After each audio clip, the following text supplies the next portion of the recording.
हर हर महादेव। आप सभी शिव भक्तों का वीर मृत्युंजय चैनल पर हार्दिक स्वागत है। आज हम एक ऐसी पावन यात्रा की शुरुआत कर रहे हैं जो हमें शिव पुराण के माध्यम से 12 ज्योतिर्लिंगों के महात्म्य से परिचित कराएगी। इनमें से प्रत्येक ज्योतिर्लिंग भगवान शिव के तेज और अनंत रूप का प्रतीक है। इस श्रृंखला की शुरुआत हम पहले ज्योतिर्लिंग यानी सोमनाथ ज्योतिर्लिंग की कथा और महिमा से करने जा रहे हैं। शिव महापुराण के अनुसार यह वही पावन स्थल है जहाँ चंद्रदेव ने भगवान शिव की घोर तपस्या कर अपने श्राप से मुक्ति पाई थी। यह स्थान प्रभास क्षेत्र के नाम से प्रसिद्ध है और यह वही भूमि है जहाँ शिव स्वयं ज्योतिर्लिंग रूप में प्रकट हुए थे। यह संपूर्ण कथा स्वयं सूत जी ने नैमिषारण्य में उपस्थित ऋषियों को सुनाई थी और शिव पुराण में इसका विस्तृत वर्णन मिलता है। आइए शिव महापुराण की वाणी के साथ हम सुनते हैं सोमनाथ ज्योतिर्लिंग की पवित्र कथा और उसकी अलौकिक महिमा। सूत जी बोले, हे मुनीश्वरों, महात्मा दक्ष ने अपनी अश्विनी आदि 27 कन्याओं का विवाह चंद्रमा से कर दिया। वे चंद्रमा को अपने पति के रूप में प्राप्त कर अत्यधिक सुशोभित हुई और चंद्रमा भी उन्हें प्राप्त कर निरंतर सुशोभित होते थे। जैसा कि सुवर्ण से मणि सुशोभित होती है और मणि से सुवर्ण सुशोभित होता है। उसके अनंतर काल क्रम में उनके साथ जो हुआ उसको सुनिए। चंद्रमा की सभी पत्नियों में जो रोहिणी नाम वाली कही गई है वह उन्हें जितना अधिक प्रिय थी उतना अन्य कोई भी नहीं थी। तब अन्य कन्याएं दुखी होकर अपने पिता की शरण में गई। वहां जाकर उन सब ने जो दुख था उसे निवेदन किया। हे ब्राह्मणों, यह सुनकर वे दक्ष बहुत दुखी हुए। उसके बाद चंद्रमा के पास आकर उन्होंने शांतिपूर्वक यह वचन कहा। दक्ष बोले, हे चंद्रमा, आप उत्तम कुल में उत्पन्न हुए हैं। सभी आश्रितों के प्रति तो समान व्यवहार करना उचित है, पर आपका विषम व्यवहार क्यों है?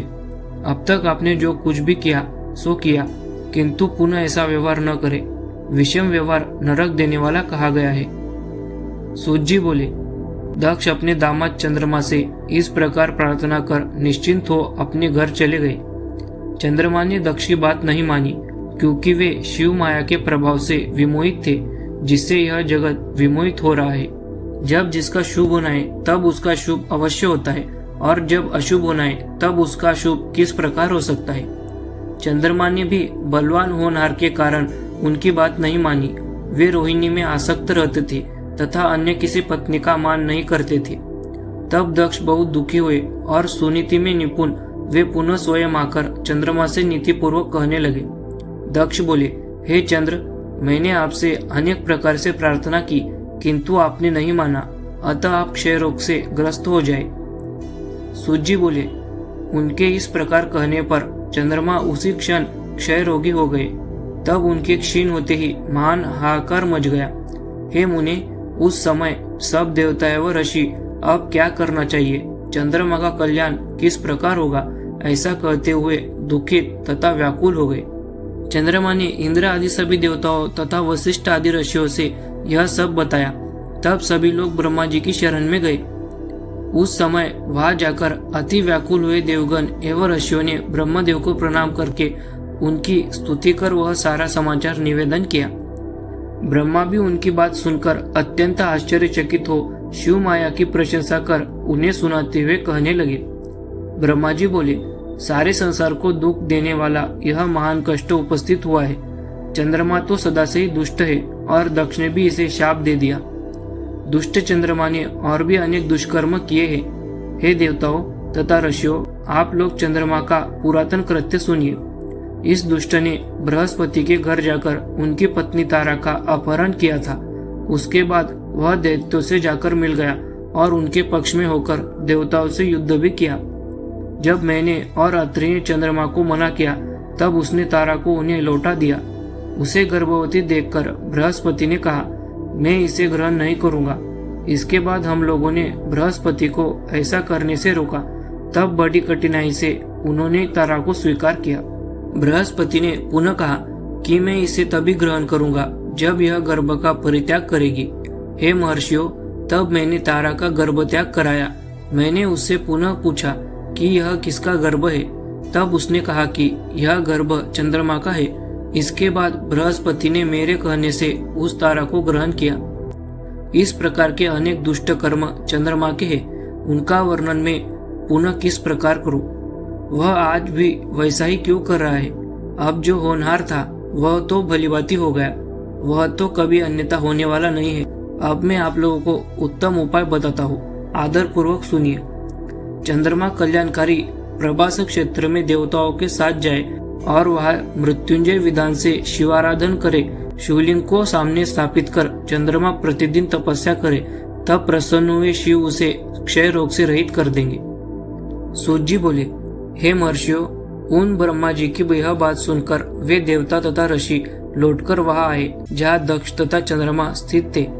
इसके बाद उन सभी देवताओं तथा ऋषियों ने दक्ष को आश्वासन देकर तथा चंद्रमा को अपने साथ लेकर के प्रभास तीर्थ में जाकर सरस्वती आदि श्रेष्ठ तीर्थों का आह्वान करके मृत्युंजय मंत्र द्वारा पार्थिव अर्चन विधि से शिवजी की आराधना की। उसके बाद विशुद्ध अंतकरण वाले वे सभी देवता तथा ऋषि चंद्रमा को प्रभास क्षेत्र में छोड़कर प्रसन्नता पूर्वक अपने अपने धाम को चले गए। चंद्रमा ने निरंतर 6 मास तक तप किया और मृत्युंजय मंत्र से वृषभ ध्वज का पूजन किया। स्थिर चित्त होकर चंद्रमा 10 करोड़ की संख्या में उस मृत्युंजय मंत्र का जप करके तथा मंत्र स्वरूप भगवान मृत्युंजय का ध्यान करते हुए वहां स्थित रहे। तब उन्हें देखकर भक्तवत्सल भगवान शिव प्रसन्न हो गए और प्रकट होकर अपने भक्त चंद्रमा से कहने लगे। शिवजी बोले, हे चंद्र, तुम्हारा कल्याण हो। तुम्हारे मन में जो अभिलाषित हो वह वर मांगो, मैं तुम पर प्रसन्न हूँ। मैं तुम्हें संपूर्ण उत्तम वर प्रदान करूंगा। चंद्र बोले, हे देवेश, यदि आप मुझ पर प्रसन्न हैं तो मेरा कौन सा कार्य असाध्य रह सकता है। फिर भी हे शंकर, मेरे शरीर के क्षय रोग को दूर कीजिए। आप मेरा अपराध क्षमा करें और निरंतर कल्याण करें। उनके ऐसा कहने पर शिवजी ने यह वचन कहा। शिवजी बोले, हे चंद्र, एक पक्ष में तुम्हारी एक एक कला प्रतिदिन क्षीण होगी और पुनः दूसरे पक्ष में क्रमशः वह कला निरंतर बढ़ेगी। सूत जी बोले, हे द्विजो, चंद्रमा के ऐसे वरदान प्राप्त कर लेने पर हर्ष से परिपूर्ण चित्त वाले सभी देवता और ऋषि वहां शीघ्र ही आए। वहां आकर उन सभी ने चंद्रमा को आशीर्वाद दिया और शिवजी को प्रणाम करके हाथ जोड़कर आदर पूर्वक उनसे प्रार्थना की। देवता बोले, हे देवदेव, हे महादेव, हे परमेश, आपको नमस्कार है। हे शंभु, हे स्वामीन, पार्वती सहित आप यहाँ स्थिर हो जाइए।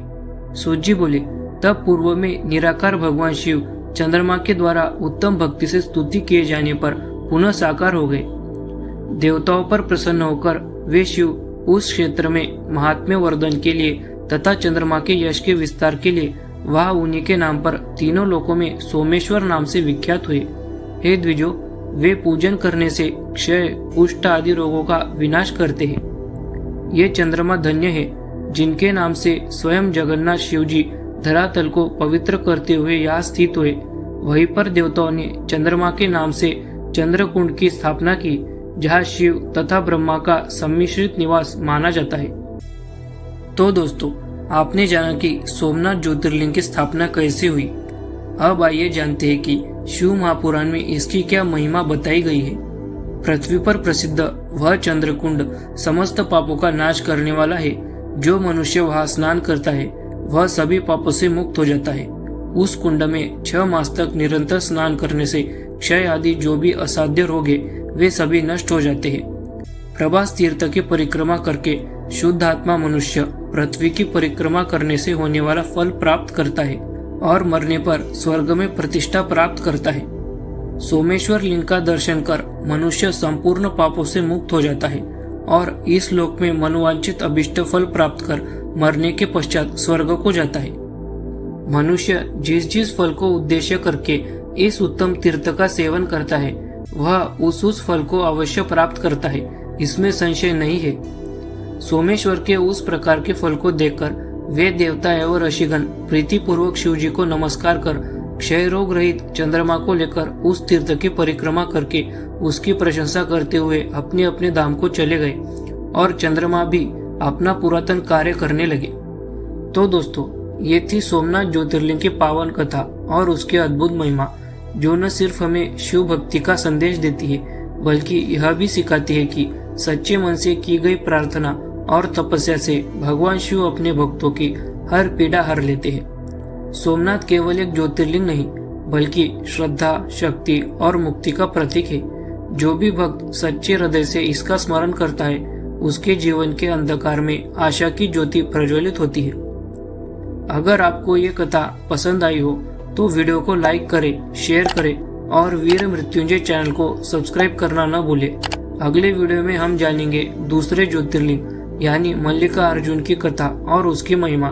तब तक के लिए शिव का स्मरण करते रहिए और जीवन में शिवत्व की अनुभूति करते रहिए।